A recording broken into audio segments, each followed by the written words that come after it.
Hello, my friends. I'm falling, falling and falling. Be sure to subscribe to my channel. Karl Wilhelm's left arm was the first limb that was smashed. The executioner's club shattered it with enough force so that witnesses in the back of the crowd could hear the cracking sound clearly. He cried out in agony as he lay across the span of an old wagon wheel. His limbs were tied fast to the wheel's edge, and its spokes supported his body. The wheel itself was atop an old, unused well, and Karl stared heavenward as the executioner, encouraged and energized by the whooping and cheering of the crowd, dragged the large club along the ground as he positioned himself at Karl's right side. With all of his strength, the masked executioner brought the heavy instrument up above his head, and as the club reached its apex, the crowd paused in anxious anticipation. The club fell down, and Karl's right arm cracked under the blow. The crowd cheered uproariously. The man in the mask moved along to each of Karl's legs, breaking them both above and below the knee. Bone protruded through the torn skin as blood dripped through the ruptures and into the well below. The crowd screamed their approval and threw rotten fruit at the condemned man. The executioner removed his mask and raised his arms to encourage the crowd to cheer further. His last strike landed on Karl's chest, breaking several of his ribs. Blood erupted from his mouth and nose. With that, the executioner dropped the club and stepped away from the well. From the back of the crowd, a boy of about 10 studied Karl's gasping form. "He's still alive," the boy said to his uncle. "That's all part of the punishment, Victor," his uncle responded. "He'll lay there in pain. Death will take him when it's ready. I've never seen a man who lasted past sunset." The boy continued to study the dying man through the other onlookers, many of whom were taking turns spitting and urinating on Karl. Victor recalled the list of charges that Karl Wilhelm had been accused of. "What is lycanthropy?" he asked of his uncle. "It means he can become a wolf. It's the mark of the wicked man." Victor nodded his understanding. "Can we stay and watch him die?" "I have work to do, but you can stay until sunset. Don't forget I need your help tonight at the tavern." "I'll be there," Victor assured him. As his uncle walked away, Victor could hear the broken man plead to the crowd with strained breaths, "Please, just kill me." This only encouraged the horde more, and they jeered and roared at his predicament. However, as the afternoon heat began to take its toll, the excitement of the crowd began to wane. One by one, the men and women left for their cottages and hovels until only Victor and a few others remained. The boy stepped closer to the dying man with uncertainty apparent in each step. When he was as close as he dared, he pursed his lips and launched a phlegm projectile that struck Karl between his eyes. With great effort, Karl turned his head to where Victor stood. The two made eye contact. "So thirsty," Karl rasped. Victor stared at the face of the accused man. Each of Karl's brown eyes reflected the swirling white clouds above him. Longer and longer Victor stared, losing track of time and relinquishing awareness of his surroundings. He had no idea how long he maintained eye contact with Karl Wilhelm, but when he finally broke his stare, it was almost sunset, and the village square was nearly empty. Victor backed away from the wheel and its man, and as he headed off to his uncle's tavern, he felt a twinge of regret that he had spit on someone so defenseless. His uncle's prediction, that Karl would be dead by sunset, proved to be entirely wrong. Those who lived nearest to the old well had their slumbers disturbed throughout the night as Karl screamed and moaned. His pleas for mercy and death went unanswered as the village residents held pillows and blankets over their heads in an attempt to drown out the horrid sounds of the dying man. All through the next day, Karl continued with ungodly shrieks and screeches as death refused to take him. Residents, who just a day earlier had made merriment at the man's suffering, soon found themselves anxious and disconcerted as his cries carried on throughout the day and into the next. "Go get the executioner," some of them demanded. "Have him finish his job." Others argued against that. "No, he'll die when he's supposed to. No mercy for the wicked."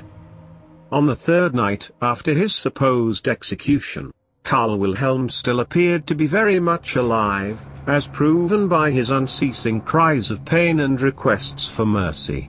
From his uncle's tavern, Victor could hear him clearly between pauses in the conversations.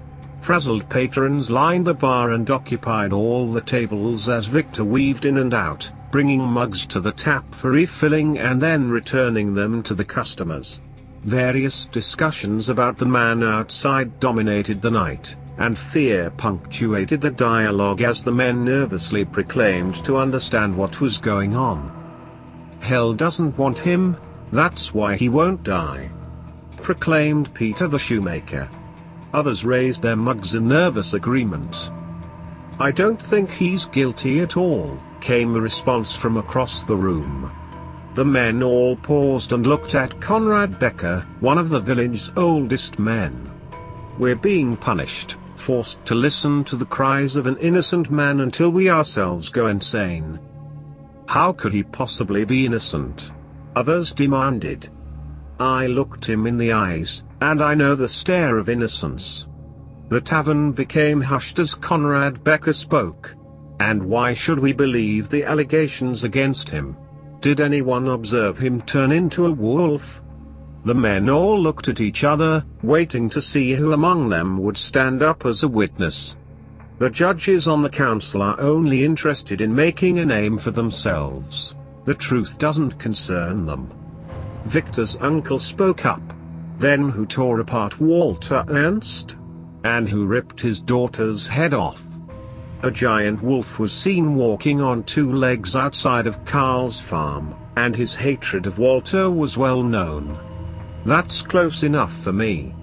Who else could it have been?" Cheers of agreement supported him. Conrad protested. "That's not real evidence. Lots of people didn't like Walter Ernst. Some of them are in this bar right now."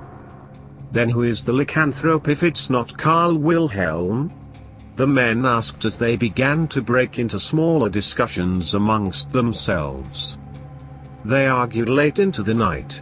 Most seemed to agree that Karl Wilhelm was indeed guilty, but a few maintained his innocence. As the crowd dwindled, Victor said goodnight to his uncle and headed home. His trip was interrupted by the moaning of Karl Wilhelm.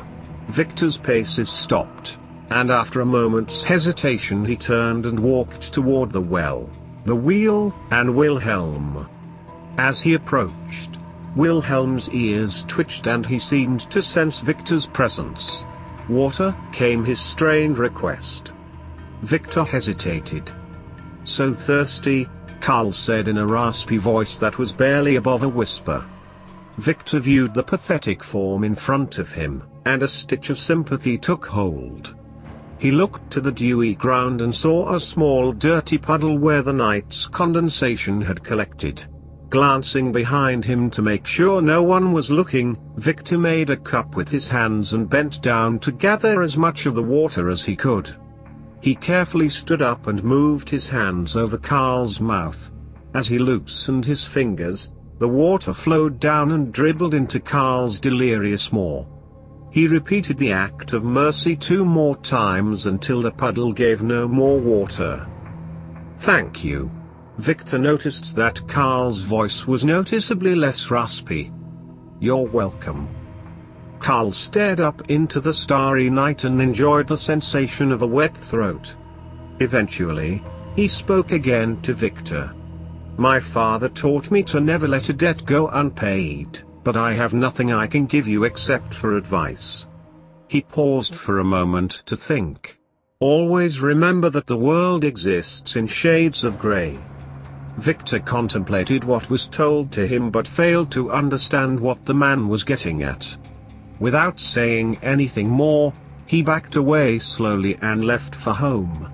Soon, any relief that had been visited upon Carl was gone, and his screams and wails started up. In their homes, the residents spent another night trying their best not to hear it. Carl held strong throughout the next day.